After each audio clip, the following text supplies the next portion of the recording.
Welcome back to the podcast. In this episode, I'm speaking with two software engineering leaders about artificial intelligence, virtual reality, robotics, and more. We're discussing news about Mark Zuckerberg, about Google, and much more than that. So make sure you stick around till the end of this podcast, because we'll be showing you a brand new innovation which literally allows AI to read your mind. Welcome back to the podcast. The Alfie Whattam podcast. Okay, first clip is a AI-generated beer commercial. This was 100% made using artificial intelligence tools, and a lot of people are saying, could this be the future of advertising? Let me show it to you now. This is advertising a beer brand, and you can tell that it's not a real advert by the fingers, by the way that they're drinking it. The faces are a bit contorted. There's a little bit of creepiness when you watch this. You can tell it's not real, but it does pose an interesting question. As this tech innovates, as it gets better, as it gets faster, will we be able to tell the difference in the not so distant future between AI generated commercials and ones shot on a camera like that? Which scares me as somebody that does this for a living, right? Could I be replaced by an AI program? But interesting to see, companies start to adopt this. Coca-Cola have just started to integrate AI into their advertising as well. Obviously, it's cheaper, it's faster, it's easier. It replaces the need for actors and humans to be there, for camera people to be there. So it poses a lot of very interesting questions, right? Joe, when you see that clip, what's your reaction and your thoughts on the AI generated advert, mate?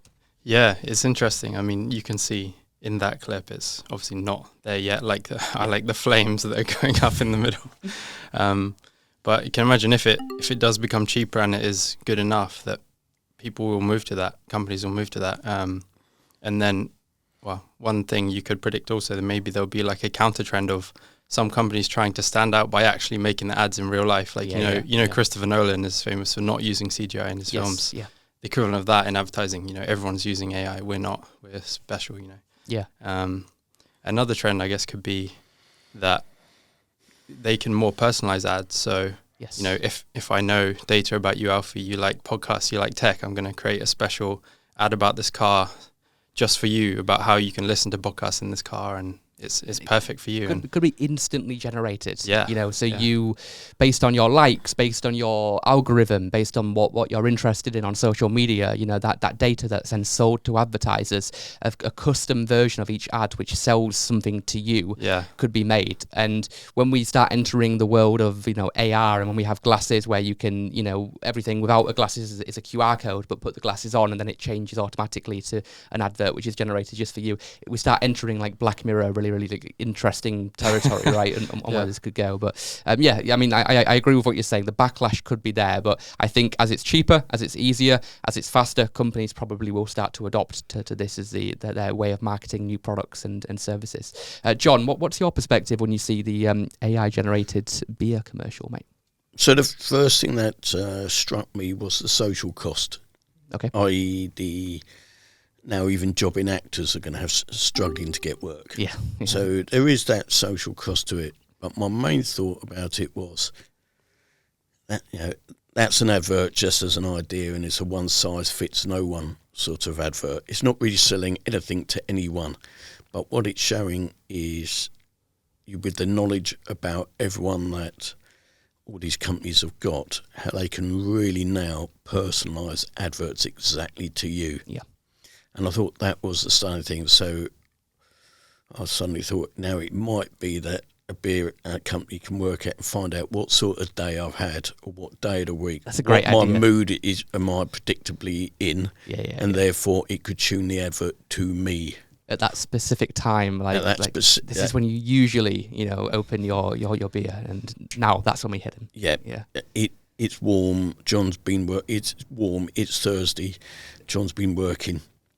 He's going to fancy. He's going to fancy this brand. Yeah. That's a really good point. I didn't think about that. But yeah, I mean, I like how both of you have gone to personalization when it comes to AI, because clearly, you know, how easy it is to generate, you know, not just text, not just pictures, but now video using generative artificial intelligence. The personalization is obviously where it goes when it comes to advertising, right? And interesting to see that happens. A lot of people are like saying this is not, and you mentioned the backlash, but other people are saying it's not good because of it takes away the creativity, the art. You know, we have award shows for advertisements. I mean, like, what's going to happen to those if people are just making AI, or, you know, to create it? Somebody the other day won I think it was like the photograph of the year, and they won a huge competition for it. And then after they won it, they put their hand up and said, "Look, this picture doesn't exist. I just made it with DALL-E. It was made in AI." And then it was like, should they take away the award? What happens then? So what are your views on like the creativity side of this? Is that good? Is that bad? What do you think, Joe? Well, I think you still need creativity. Like with the way the tools are at the moment, you still need someone to tell the AI what the scene should be, you know, what the design should be. So there is still creativity there. I mean, maybe in the far future that will change, but for now, I guess what you're valuing and those jobs will look a bit different, but you still need someone to come up with the design and direction of the ad. Yeah. So the creativity changes. It's no longer about the directing. It's no longer about the painting, about the art. It's more about the prompting. And you know, I'm starting to see prompt engineer as like an actual job title starting to come up, you know, which is interesting. Like, what would it replace developers? And we'd have prompters in the future as well. So who knows? What's your take, John, on the creativity side of the equation? I think with the advent of all computer graphics, the creativity's been an evolving point now probably for 30 years since they first started working out what a JPEG was. Right, so you know, I look at my photos over my years and you realise they've been mended all over the place, right? And that's been a creative thing from my point of view, perspective. So I think it's just going to change. The creativity will change and people will adapt to it. And it, you know, literally on, even if it is just, if we, you know, someone say set the sun at 30 degrees, right, at this angle, at this brightness, it will make that face glow. So that's how I see it. It's still going to need human ingenuity because someone's still got to be able to tune into what's going to emote the human. Sure. I guess what you both are saying is like it could replace jobs for actors, for directors, for editors, but it creates jobs for people that are having to do this new type of creativity to create commercials and not just adverts, but, you know, pretty soon you'll be able to type in, hey, I want to watch this type of TV show with these type of people, I want this to happen, and it will create a movie, it will create a TV show for you, and it will completely transform entertainment. I mean, who knows if Netflix will be a thing in a couple of years, if people can just, you know, type in what they want and then watch that, and it's all personalized to you based on your interests. Do you see that being a thing? Could that make sense, Joe? Yeah, I think it's quite exciting, you know. If you're like, oh, this is the TV show I want, make it for me. And then you can get exactly what you're looking for. Yeah. I guess you wonder if someone else will be doing that for you. Like you just give them, they have your, like Netflix have your data and they say, okay, we know this is what you want versus you actually creating it yourself. Those are a bit different. I'm not sure which of those it will kind of end up being. Possibly maybe the one where someone else is doing it for you, because that's... Yeah, it's easier, isn't it? Like you don't want to be doing the work, you want it all to sit there. I mean, I just want to sit there and then it's like a TikTok feed of just giving you what you want. It's all AI created, and then based on what you're watching the most, it will show you more of that sort of thing. Yeah, so, exactly. Yeah. Interesting. I mean, do you think, John, this could bleed into other mediums and not just, you know, adverts, commercials? Do you see what we're describing potentially being a reality? I think it's just a continuation of where we've been and going. Yeah. I watch Netflix, I watch films. I don't know how much is computer generated anymore. Yeah. I don't know what's fact, what's fiction. You don't care. You just want the entertainment, right? I just watch things and I'm bowled over by it. Yeah. You know, I'm mesmerised, but I don't overinterpret how it's been formed.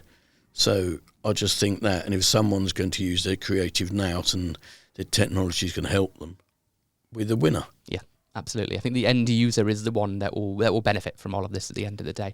Some companies maybe not, but the end user especially. Hey, this podcast is brought to you by WeLoveAlpha.com.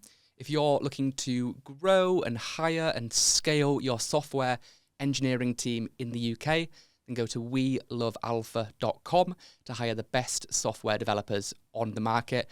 Everything across Java to C# to PHP to Python to React and Angular and mobile and more.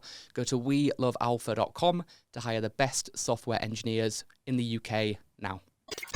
Next clip is all about virtual reality. Mr. Mark Zuckerberg has been under a lot of pressure recently with the graphics of the metaverse being terrible. It looks like something out of like an early Sims game with like blocky, cartoon type characters on Horizon Worlds.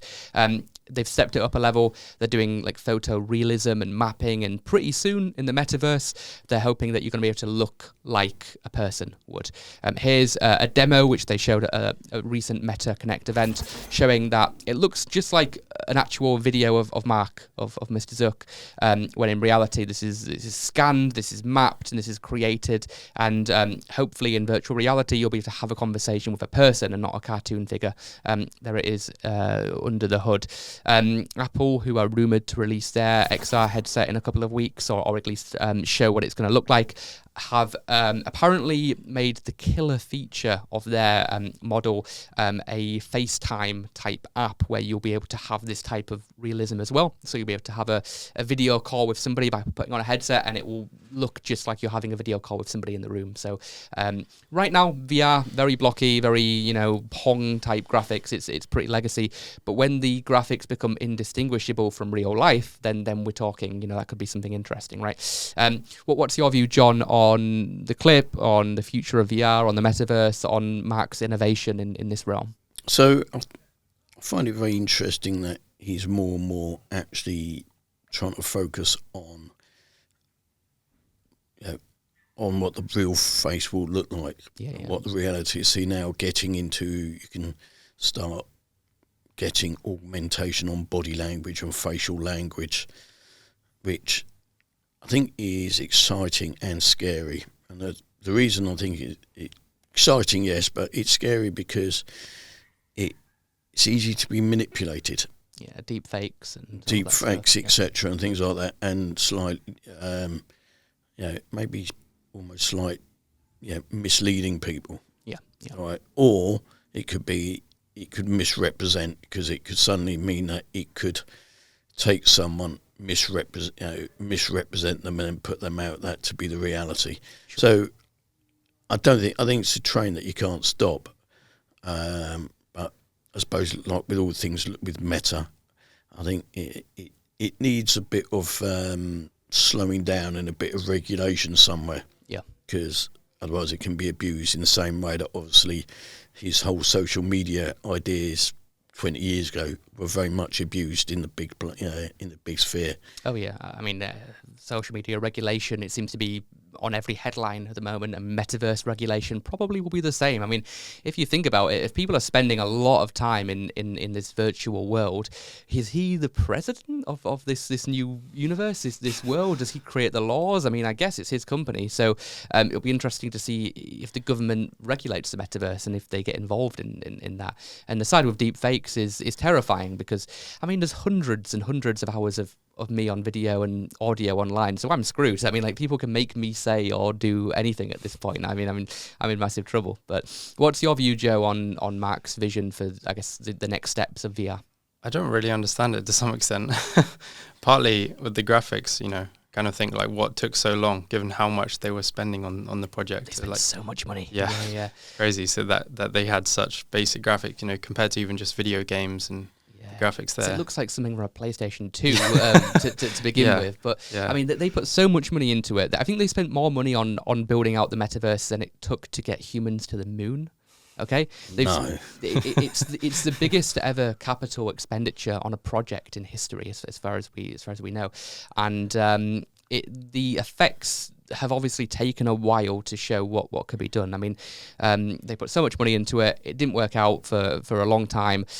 Mark Zuckerberg's net worth, he went from like the like in the top 10 richest people in the world, and like not even into like the top 25 list. I mean, I'm sure it's still got billions. I'm sure it's still living large, right? But Meta's value went down 70% in like a year since they rebranded to Meta. Now they're starting to show some signs of coming back, and they're now reinvesting a lot of the time back into Instagram, back into WhatsApp, back into Facebook, the ones that are actually making the money. It's the stock is starting to head in the right direction again. But Meta Virtual Reality Labs is still showing massive losses. I think they make like 300 million a year or something, but they cost billions to keep them running every single year. So what's your take, Joe, on that side? Yeah, I still don't really understand the real use case. Maybe I'm too skeptical. Sure. But I was trying to think, what is the like killer feature here? Maybe it's to do with like seeing people, having kind of virtual meetings, taking that to the next level. I guess, video calls, you have just the visual side and the sound. With VR, you feel more immersed, kind of 3D visuals, but you still don't have, the other senses like the touch and the smell. Yeah. You're still missing those. Maybe you could have like these weird bodysuits that do those. It's starting to happen. You've got Tesla gloves, not the car brand, it's a different company with the same name, and that allows you to feel things, but they're really expensive. You have got the smell-o-meter, I think it's called, so it can produce different smells, and you can like wine, you can actually tell the difference between different wines, and on the controller it's linked to different scents. You've got motion because you have 360 omnidirectional treadmills where you can walk and you stay in the same space in real life, but you'll move in the game or in the virtual world. The only thing they can't really get is taste. But I think despite all of this, recreating reality, it's not reality, and that's the problem. I think that's what you're getting at. It's not as good, is it, as us sitting here having this conversation? Yeah, and even if it was better, why would you choose that over reality? Yeah. It's kind of a I get it. Yeah, life question. I mean, maybe he's chasing a something which isn't going to really happen, like mainstream wise. Maybe it's just who knows? I mean, we'll have to wait and see, right? But you obviously, like me, Joe, are skeptical in many ways of the metaverse. What do you think, John? Are you really excited by it? Do you have concerns and hesitations as well? What do you think? I'm struggling to see the use case. Yeah. On a commercial level or a social level. I'm waiting to see it, and I've kind of lost track of how many years we've been talking about it. Yeah, a while. And it hasn't really happened. And apart from the thing of walking around an amusement place to slay dragons, things like that, in a fantasy thing for half an hour, great, that's fun.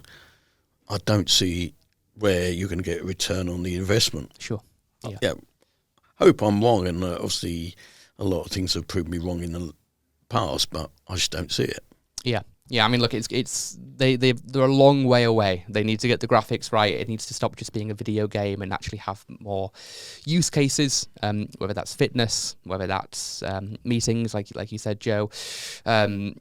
Who knows? I mean, look, it's a while away from, like, I don't know if you've seen the Ready Player One movie, but the Oasis, that's like the perfect digital world. It's nowhere near that, is it, at the moment? But I mean, when Apple, I'm quite excited about what's going to happen in a couple of weeks, because when Apple release a product, usually it's pretty good.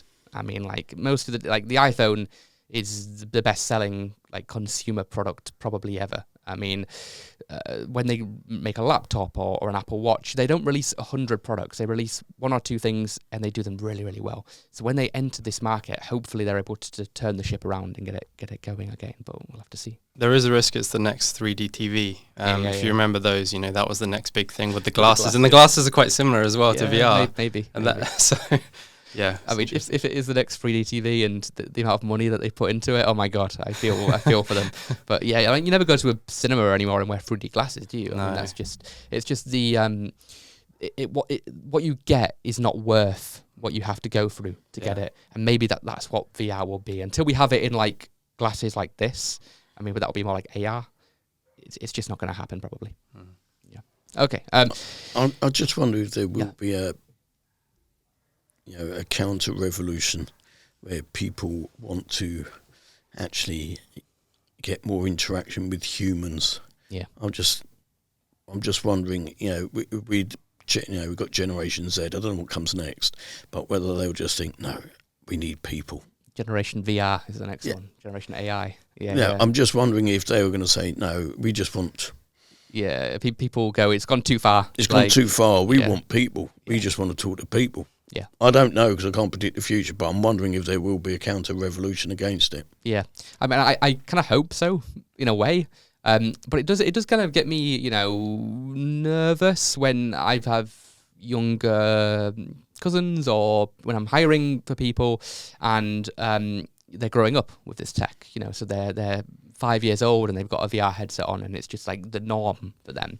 So, give it enough generations, then will it be just as, there as a smartphone? Who knows? I mean, but might backlash. Maybe people might go, hey, this is just getting weird. Let's just put down the headsets and let's just have a conversation again. Hello, super quick video just to say I would love to give you a free copy of my new report, How to Hire Top Software Engineers. So my team has surveyed almost 5,000 software engineers across the United Kingdom, and their responses reveal simple steps which you can take to hire the best software developers on the market. This report is essential reading for all technology leaders across the UK.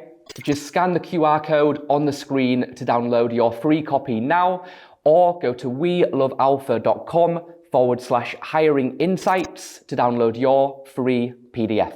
Okay, Google are in the news for the next one. Google's chief of DeepMind, that's their AI division, Demis Hassabis, has said that AI might become self-aware. He said that it's one of the most fascinating scientific things that we are going to find out on this journey of AI. So Google not ruling out the possibility of AI waking up, AI becoming sentient. We've seen it in science fiction. We talk about it on the podcast almost every episode. But Google now are saying that AI might become self-conscious, aware, it might wake up. Some people already believe that we have AGI and it's already here. And others say maybe in ChatGPT 7 or 8, it might, wake up. And what does that mean? Because it's linked to everything with IoT, it's connected to everything. It has all your banking details. I mean, who knows what's going to happen? Will it like us? Will it work with us? Will it take over us? Who knows? John, what's your take on Google coming out and saying, hey, like this might become alive? I don't think, from my understanding, we're at the point it's going to be alive. Not for a long time. Yeah. But I don't think it can be, what I understand, is sentient, because it's still, in the end, as I see it, it's still rules, it's computing engines, it's rules that have been programmed in, huge amounts of memory and huge amounts of data. So it's not yet got a mind that can evolve or a soul or anything like that. Sure. And it probably hasn't been born with all the things that form in nurture and nature. Yeah. But what we have got is the incredible volume of data that is growing all the time, an incredible amount of rules and being able to evaluate those, and more machine learning algorithms, things like that. So it's just going to get more, I would say, intelligent, but not emotionally intelligent. It's just intelligent. Yeah. I mean, the question is consciousness uniquely biological? Or if you give enough computing power to something, does it then wake up in the same way that we are aware, basically? But it's only aware of the data it's got and what's in its memory and the rules it's got. It's not aware that says it can't wake up and go, oh, it's Friday and I'm Alfie. Yeah, maybe. I mean, look, it will know the day. It will know the day. It won't. It will have a name. I mean, I guess it will be a different type of consciousness, maybe. I mean, if you want to use that word. But I mean, it will have senses in the way that we do. I mean, it will be linked to every camera in the world, so it will have vision, better vision than we are. It will be linked to every microphone, so we have to have better ears than we have. I mean, it can't really feel anything. I mean, maybe with is that sensation needed when you're a digital form? I don't know. I mean, you mentioned the soul. I mean, that's obviously quite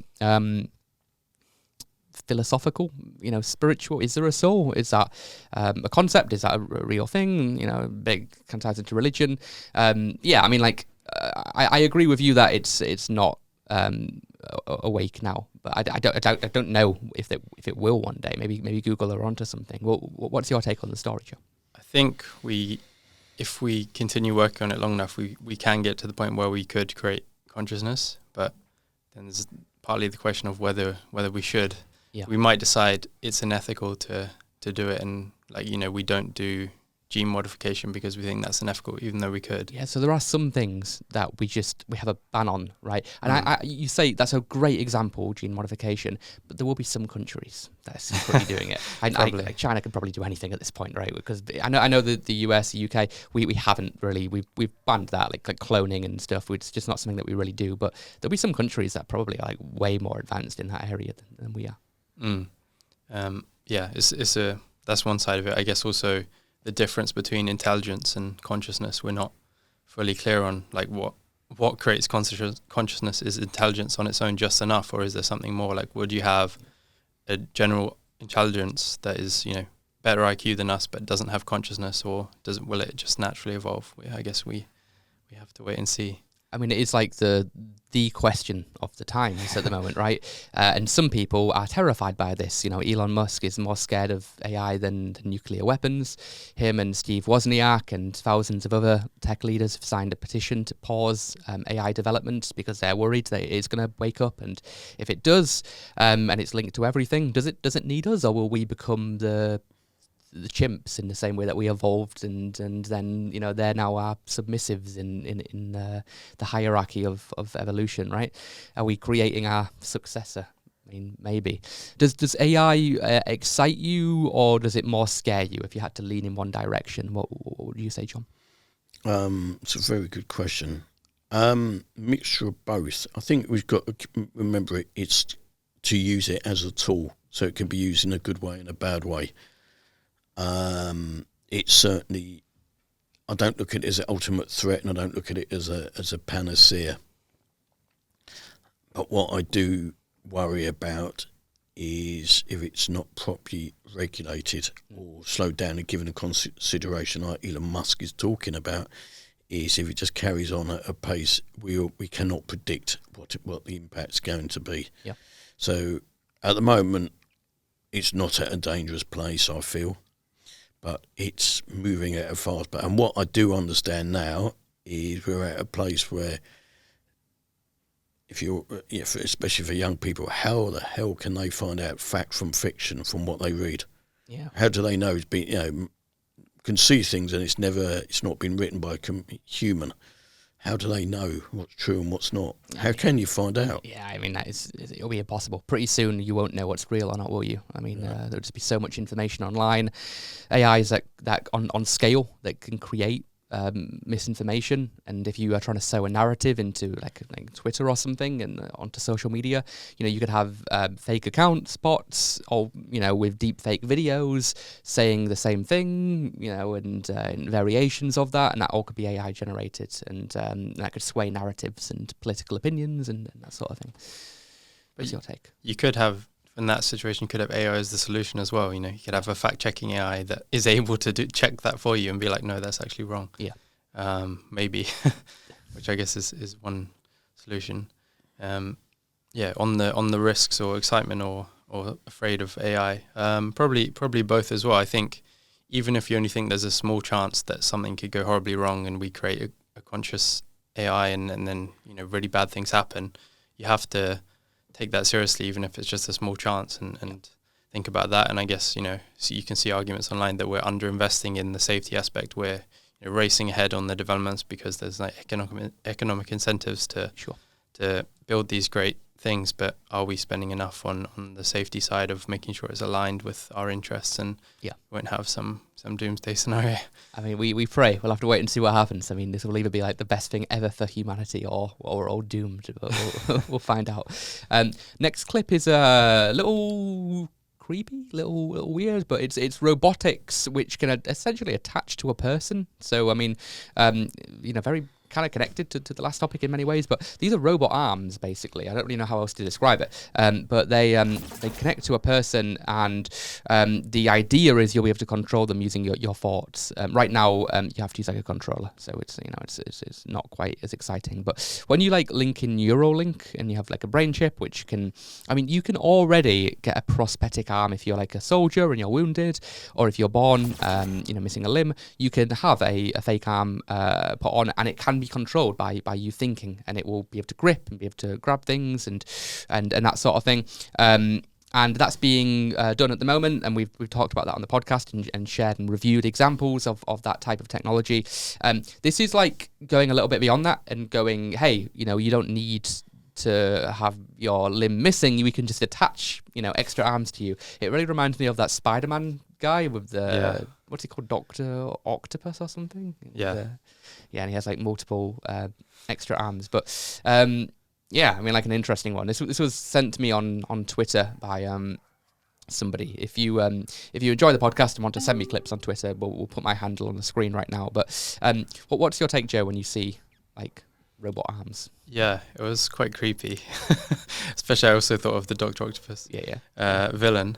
I don't really. What's the use case of that? I guess you'll be able to do more. You'll be able to do the washing up with one arm, and whilst you're typing on the other arms, whilst you're, making dinner with the other arm. But if we have the ability to create arms that you can control, why would you not just create a robot that can do the task for you? Exactly.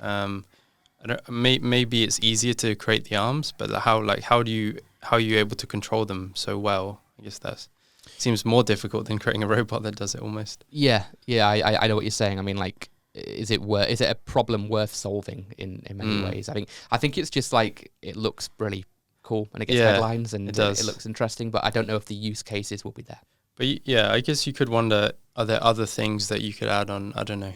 Can you add on like extra legs and you move really fast or something? Yeah. I don't know. Maybe there's something, but like we'll get body upgrades. Like, why would you want to have this arm if you can have an arm where you can reach across the room and grab that water, or you can have legs where you can jump 10 times as high or run twice as fast? Or have we have artificial hearts. We have different organs and body parts replaced. Are we going to get artificial brains? Are we going to get different? Are we going to be humans? Are we going to be cyborgs or a hybrid in between? Right.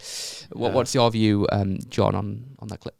This is the technology that most excited me, actually. And I was just thinking about the thing that I was always told by family when I was young. I've only got one set of hands. Sure, yeah. Right now you do, anyway. Exactly.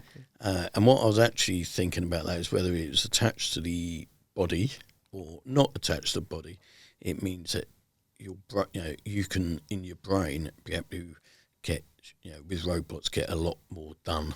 So in the kitchen, you literally could think, all right, you wash up, you clear up, you cut the vegetables, or I've now got, from my mind, I see a wall and I can get 10 robots to build that wall. Yeah. As opposed to construction just one. is a good use case, right? But in theory, in theory, but this idea that it's the input to that is coming from the mind, not a keyboard, not voice, but we've actually got that it's just coming from the mind, and that mind can get converted into mechanical actions of a robot. To me, is very exciting. Yeah, terrible for the construction industry, maybe for the amount of people or the kitchen, but that's where I see the future. Yeah, I get what you said a minute ago, Joe, about how we could just have robots doing these things, right? We have Boston Dynamics and like Atlas and Spot, and those robots are amazing. Elon's entering the robotics world with the Tesla bot, and they're getting scarily good very, very quickly. So maybe everyone will just have a robot at home doing these tasks for them. But I don't think it's a question of like this or this. It's probably a question of like this and this. Like, we'll have the robots and we'll also have the arms because it's cool. Yeah. If you guys had to, had the choice of having these and using them, would you want to sign up to have, this kind of tech? I guess it's not like actually like welded into you. You can it's like a backpack. You can take it off and on. But would you want to use it? Or do you think it's more of a gimmick? Or another way of saying that would be, do you think this could catch on mainstream, or do you think it will just be like a toy? What do you think, Joe? Personally, I think the only use is if you want to cosplay weird like aliens or something. But otherwise, yeah, I can't see why you'd use it. Okay, and you sound perhaps of the opposite opinion, but or maybe not. What do you think, John? I like the idea of it if it will work, from using your something connected to your mind to be the input into the instructions. Yeah. That's what I like. As the idea. Would I like it? Probably not, but I do like the idea of I can just have something to say, right, now 10 of you build me the wall. Yeah. Sounds like a Donald Trump slogan. Like, get all these. Very bad. I should use a better analogy. I don't want before anyone starts thinking I've got a MAGA hat. Build an AI image of me in a MAGA hat. It's already done. Yeah. Oh no. Okay, weird one to track, and I guess we'll probably do more segments about this one in the future. But yeah, interesting. We do a lot of stories about robots. I haven't quite seen that type of use case yet. All right. Last clip is AI, which can read a mouse's mind, literally. This is fascinating, right? So this is a mouse watching a old black and white projection of a movie. And it's watching it through the eyes, and they're reading the brain waves of the mouse in a number of different waves. And they are using AI, using neural networks and big data and analytics to recreate that image on a screen just by reading the signals. And you can see on the bottom, it's a little bit more glitchy. It's not quite as good as the original, but like, if I told you 5 years ago that we'll be able to do this, you would have just laughed me out the room. Like, you would have thought there's no way we can read minds using AI, but we can. And that is a video from a mouse. We did another segment on the pod a few episodes back about how we can do this with humans with pictures. So if you have a look at like an image of something and you're focusing on it and concentrating on it, we can then recreate that image on a screen. And it's not like 100% there, just like this, but it's pretty close. Like if you're thinking house, we can now show that image on a screen, which is bizarre. Like, we didn't think about how we can do this, but we can. Joe, what's your take when you see that clip? It's quite scary. Like, this is the scariest thing for me. Yeah. I was curious. Obviously, they're using AI, but how, the thing of the first thing we discussed, the ad, that's fully AI generated, like with prompts. Yeah. Like this is the mouse's brain generating the prompts in some sense. Like, how much is actually signal from the brain versus the AI is kind of filling in the gaps is interesting. I mean, it was basically the same video. So I don't think it's. I mean, it is generating it, but it's not generating it based on what's on Google Images. It's in combining that information to create something. It's reading signals and recreating that image, right? Yeah, it was surprisingly good. So it's scary when you think about if they could use that on humans, the implications of that. Big Brother.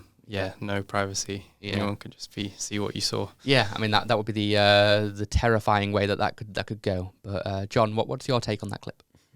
Absolute fear. Yeah, you scared of it? I don't think we should be. I think ethically we shouldn't even be allowed to go there. Personally, it's too easy to be manipulated and just create absolute distortions. So. I didn't realise that the technology was there for it, and although it looks perfectly innocent, hey look, it's a little mouse. Yeah.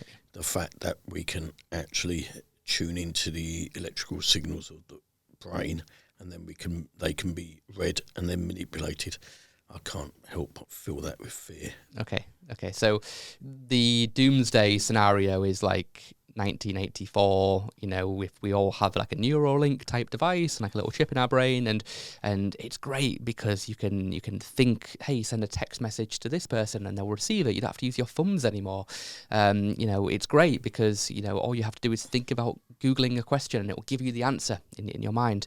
When we go for it, but then doomsday, everything that we're thinking, everything that we're seeing, it's all being stored on some cloud somewhere, and perhaps a government has access to that, and then we don't have any privacy at all anymore. Is that something that is far-fetched, or is that something that people should actually be worried about? Because it's not science fiction anymore. This actually is this tech is actually starting to happen. So what would you say to that question, Joe? I'm not sure. I hope the governments are paying attention and they get in with the regulation. I mean, even if they can't replicate it as well in humans, even if they only have it in animals, you can imagine weird scenarios where, I don't know, if they could use a fly and get the image from a fly, they can like spy on like people with surveillance, flies or birds. You can like get aerial surveillance with birds, and it would be quite inconspicuous. Like any animal around you could be spying on you then. And It's paranoid all the time. Yeah. Is that hedgehog watching me? Yeah. What do you think, John? Are you scared about perhaps government, intervening with this and it becoming out of control? Yes, all these things, all this technology, I think, relies on there being benign liberal governments. Yeah.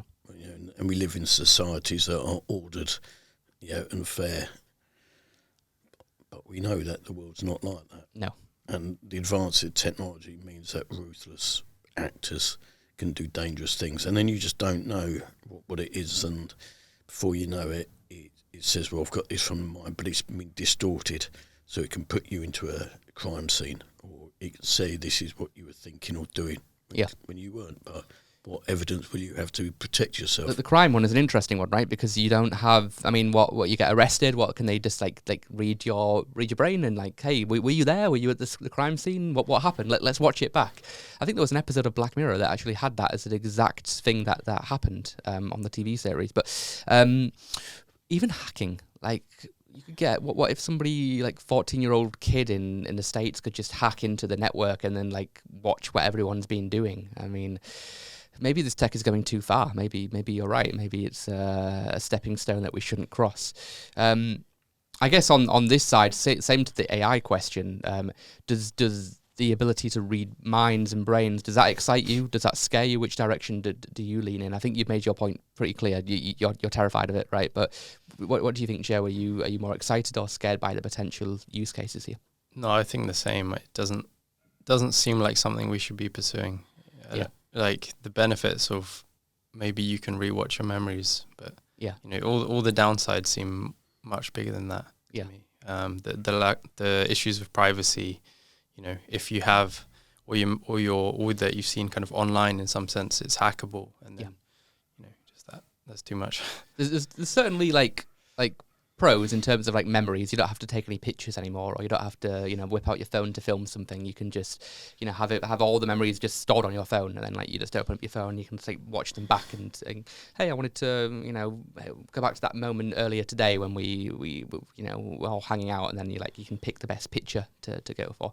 But is that worth it, like for what could happen? But you could have that with Google Glass or the equivalent of that. When you have a camera in your glasses, can record the whole day. Could do it, yeah. Yeah, but I think the thing that's scary is that if that could also read your thoughts, not just what you've seen, but you thought X, so now you're in trouble. Yeah. The text, the thoughts, it is happening. We haven't done a story yet about it, I don't think, but AI, the same type of technology can decode words that people are thinking of. That's happened.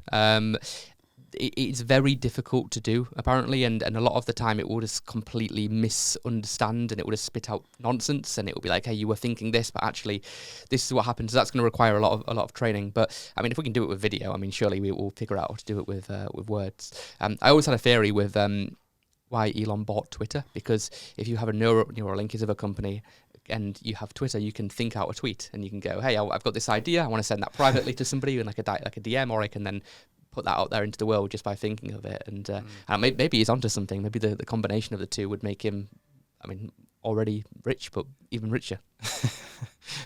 Maybe, yeah. Maybe. Okay, cool. Well, look, thank you both for coming on. It was good to get your opinions into what's happening in the world of tech. Some pretty interesting segments in this podcast episode. But everything from AI to VR and beyond. But thanks for coming on. Thanks for sharing your perspective. Thank you. Thanks a lot. And thank you to everybody for watching as well. We'll see you next week. Hey, thanks for watching this podcast. Make sure that you like, subscribe, follow, comment, etc., etc. And I'll see you in the next episode.